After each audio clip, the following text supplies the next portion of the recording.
só na primeira edição. Na realidade, os outros livros do Kardec fazem parte da filosofia espírita. Muito bom.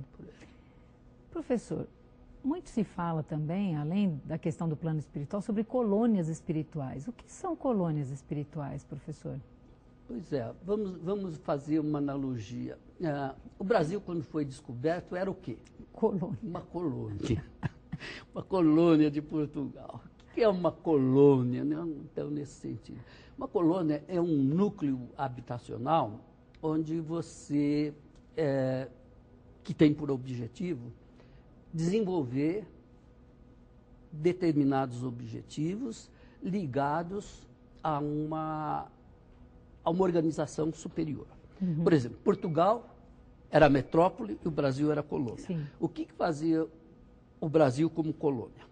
Trabalhava para atender os interesses de Portugal, que era a metrópole. A colônia espiritual trabalha no sentido de desenvolver o conhecimento e o treino, né? Que são duas ferramentas indispensáveis para a evolução do espírito, em função da metrópole. Qual é a metrópole? É aquela que está num nível, um mundo espiritual acima do nosso. Por quê? Acima do nosso. Porque nós temos que nos preparar para galgar mais um degrau.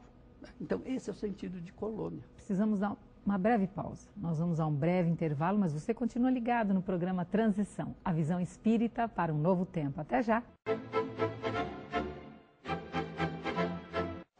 Os livros citados neste programa podem ser adquiridos na Mundo Maior Editora. Acesse mundomaior.com.br.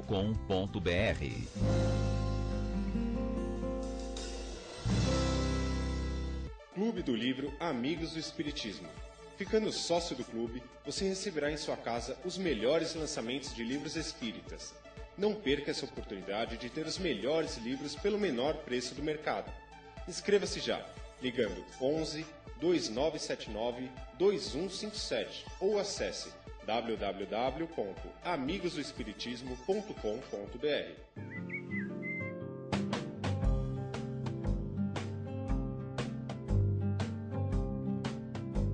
Rádio Boa Nova, a comunicação em prol de um mundo de regeneração. Estamos de volta com o programa Transição, a visão espírita para um novo tempo, e hoje com a presença do nosso querido professor Vladimir Sanches, ele que é um estudioso da doutrina espírita. E, professor, como se formam os laços de família? Pois é, nós temos a família chamada família espiritual, evidentemente porque o mundo espiritual precede. Né, sempre pensando que o mundo espiritual precede o mundo físico Deus. E temos depois a nossa família terrena, que no passado, até passado muito recente, era chamada de família consanguínea. Sim. E hoje não é mais chamada família consanguínea, é chamada família parental. Verdade. Né? Porque, na realidade, o conceito parental está muito mais afinado com o conceito de família espiritual do que de família consanguínea. Sim. Né? Bom, o objetivo da família é aquele de evolução. E que, na espiritualidade, como diz o André Luiz, nós temos a evolução nos dois níveis de vida. Né? A evolução no mundo espiritual, que é completada com a evolução do mundo material. E, na realidade, vem um outro aspecto muito interessante, né? Quer dizer, por que nós reencarnamos? Como eu disse no início, o saber se baseia no tripé de conhecimento, treino e experiência. Conhecimento e treino você pode obter no mundo espiritual. Mas a experiência, que é a análise de erros e acertos, como é que você adquire experiência? A gente diz assim para nós, né, no exemplo de encarnado. Nós vamos adquirindo experiência à medida que nós nos tornamos mais amadurecidos. Não? Tudo bem. Isso não ajuda muito, né? O que é se tornar mais amadurecido? Mais amadurecido é quando você começa a ter percepção da análise dos seus erros e dos seus acertos. Quando você começa a perceber que errar é ruim, porque traz uma série de inconvenientes, e que acertar é bom, porque só traz facilidades, alegrias, você se torna mais propenso a procurar acertar na sua vida. Sim. E aí vem o que é acertar? O que é fazer uma coisa certa? Fazer uma coisa certa é estar em equilíbrio com as leis naturais. Caímos novamente no mesmo problema. É estar de acordo com as leis naturais. Porque se eu estiver em equilíbrio com as leis naturais, eu estou bem dentro da natureza. E se eu estou bem dentro da natureza, eu me sinto feliz dentro da natureza. Sim. Porque eu não contrario nenhuma das suas leis, as coisas fluem para mim, eu me sinto melhor. As pessoas que estão ao meu lado também se sentem melhor. Sim. Né? Então, essa é a essência. E a gente falou agora há pouco que o espírito era um ser circunscrito. Né? E que esse fato dele ser circunscrito era exatamente para preservar a inteligência. Porque se o espírito sem inteligência não existe. Kardec não define o espírito como sendo o ser inteligente da criação. Então tem que preservar a minha inteligência. Mas será que o espírito nasceu circunscrito? Essa pergunta. Será que nasceu? Evidentemente que não. Mas ele precisou se circunscrever para se adaptar ao meio ambiente onde ele está. E o perispírito é o modelador biológico do corpo humano? Então ele tem que ter as mesmas funções do corpo humano. Então o espírito na espiritualidade encarnou no seu perispírito.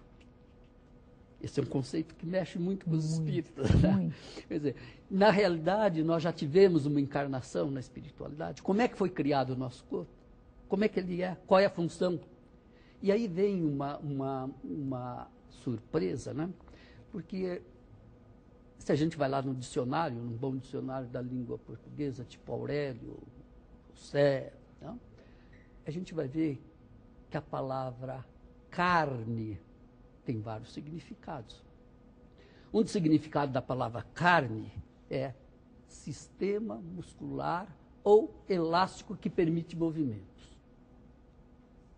Então, se carne é um sistema muscular que permite elasticidade, permite movimentos, o corpo perispiritual é encarnado, tem carne.